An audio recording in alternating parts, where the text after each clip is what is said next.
isku aragtay inay timahaada daataan? Timo daadashada waa xaalad dhacdo.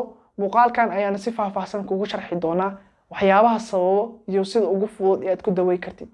Sidoo kale muuqaalkan waxaa kugu sharxi doonaa qaab dabiici ah ee aad ugu hortagi kartid inaad timahaada daataan. Fadlan soo dhawo oo la labaysa muuqaalkan.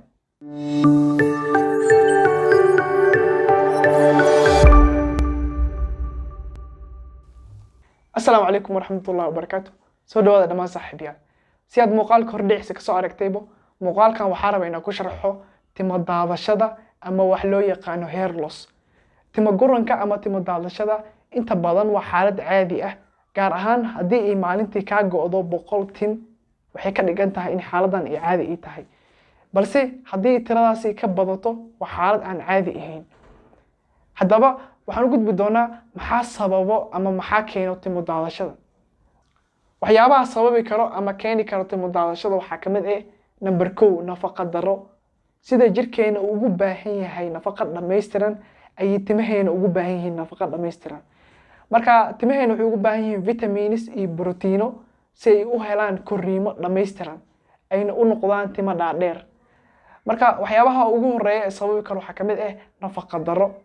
Sidoo kale waxaa muhiim ah inaad ogaatid unugyada timaha ama wax loo yaqaano hair cells waxay ka mid yihiin unugyada labaad ee sida degdeg ah u koro ee jirka. Unugyada ugu dhaqsiimaha badan ama sida ugu degdega badan ee jirkeena u koro waa unugyada loo yaqaano intestine cells ama unugyada ku yaalo mindhicirada. Marka unugyadaas waxa ku soo xigo oo sida degdeg ah u koro unugyada timaha sameeyo ama wax loo yaqaano hair cells. Marka unugyadaasi sida degdeg ah u koraan waxay u baahan yihiin nafaqo dhameystiran sida vitamins, proteins iyo macdanka kale ee muhiim u ah koriinka timaha. Sidoo kale waxyaabaha kale ee sababi kara timo daadashada waxaa ka mid ah number 2 daryeel la'aan timaha ah. Sida caadiga ah timaheena waxay u baahan yihiin daryeel dhameystiran. Marka haddii aad daryeel siinin timahaaga ama daryeelkaaga uu liito, way sababi kartaa inay timahaada daataan. Sidoo kale wax ugu badan ee keeni karo timo daadashada waxaa ka mid ah number 3 genetics oo ah dhaxal. Inta ugu badan 90% timo daadashada waxay ka imaadaa dhaxal inaad ka dhaxashid qof ka mid ah familygaaga. Inta badan timo daadashada waxay la socotaa da'da qofka oo waxaa laga yaabaa qofka da'diisa markay sii kororto in timo daadashadiisa ay sii badato. Sidoo kale waxyaabaha kale ee sababi karo timo daadashada waxaa ka mid ah number 4 dawooyinka qaar. dawooyinka inta badan sababo inay timuhu daataan waxaa ka mid ah dawooyinka lagu daweeyo kansarka ama wax loo yaqaano chemotherapy. Sidoo kale dawooyinka lagu daweeyo kala goosyada way sababi karaan. Sidoo kale dawooyinka kale ee keeni karo timo daadashada waxaa ka mid ah dawooyinka lagu daweeyo xanuunada ku dhaca wadnaha. Si la mid ah number 5 waxyaabaha kale ee sababi kara timo daadashada waxaa ka mid ah cudurro qaar. Cudurka ugu badan inta badan sababo timo daadashada waa cudurka loo yaqaano alopecia areata.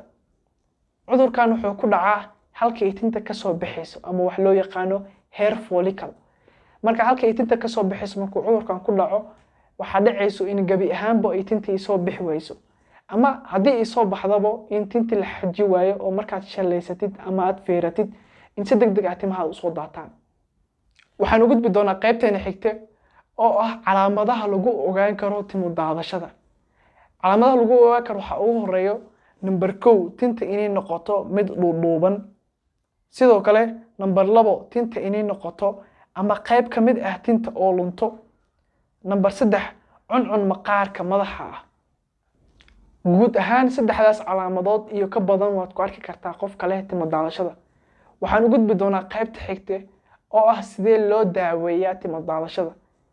sida loo daaweeyo timo daadashada dadka way ku kala duwan yihiin, balse waxaan kuu sheegi doonaa 4 qodob oo muhiim ah oo haddii aad raacdid gabi ahaanba ka joogsanayso timo daadashada. number 1 waxaad ku daweey kartaa wax loo yaqaano anti-dandruff shampoos oo ah shaambooyinka ka hortaga timo daadashada. sida shaashada ugu jeedidbo noocyadan waxay ka mid yihiin noocyada loo isticmaalo timo daadashada ama shaambada loo isticmaalo timo daadashada. Anti-dandruff shampoos waxay ku soo baxaan noocyo kala duwan. sidaad u jeedidbo noocaad heli kartid ayaan isticmaali kartaa.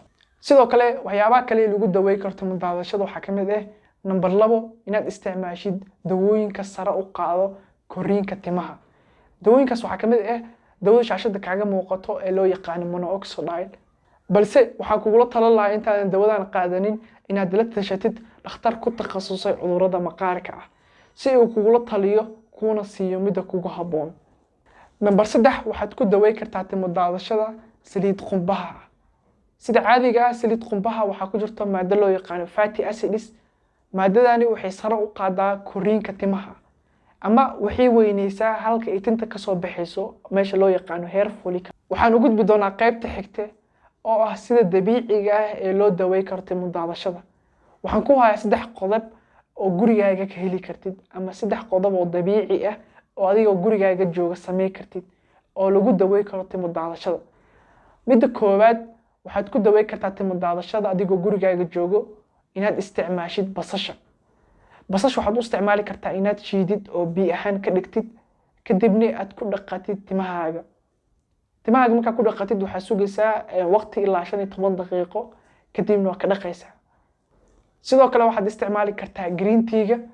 Green tea-ga waxaad u isticmaali kartaa sida hore u soo sheegay basasha oo kale inaad timahaada ku dhaqdid kadib daqiiqada kadibna aad ka dhaqdid. sidoo kale waxaad isticmaali kartaa number 3 saliid qumbaha. Saan hore u soo sheegayba saliid qumbaha waxaa ku jira maadooyin ka qayb qaadanaya inay timaha xoog noqdaan ama awood u yeeshaan. waan hubaa haddii aad raacdid talaabooyinka aan muuqaalkan ku sheegay inaad dareemi doontid isbedel dhab ah. anigoo kaaga mahadcelinaya daawashadaada muuqaalkan waxaan kuu rajeynayaa khayr iyo caafimaad. Assalaamu calaykum waraxmatullaahi wabarakaatuh.